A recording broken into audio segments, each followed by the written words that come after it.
سلام عرض ادب خدمت تمام عزیزان، انشالله که همتون جور صحتمند باشه دوستان. سروز پیدام به خوشی سپری کرده باشم. بازم یکی از اکانت های خیلی فوق العاده که درآمد بسیار عالی کسب شده از برند جوانی رینگ در خدمت شما هستم. ببینید یکی از اکانت های دوست است که 409.2 BNB های جوان در روزی که در روزی که جوین شدن از رینگ BNB تا حال 409.2 BNB های کردن که مکمل 409.2 BNB یک BNB با شما میدن 11.84 دلار است. مکمل به افغانی ازم 32,282,000 افغانی میشن.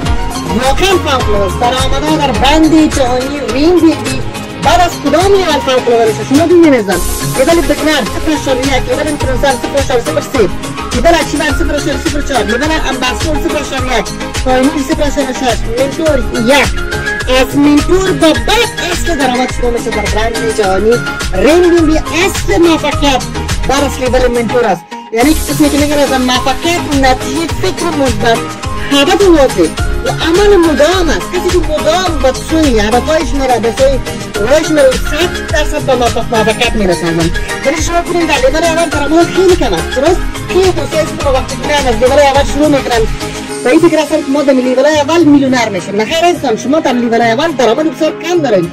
هر کار دنیایی که ما شما آغاز میکنیم در لیبل اول ما شما درآمد خیلی کم است و آهسته آهسته درآمدها خیلی فوق العاده میشه و یکی از نمونه ها، یکی از مثال ها است. درست خیلی از افراد هستند که همچون درآمد را در رینگ BNB کسب کردن و رینگ BNB اولین سیستم در سطح دنیا عزیزان که مثلش وجود نداره و این اولین است که 100% دیسنترالایز است.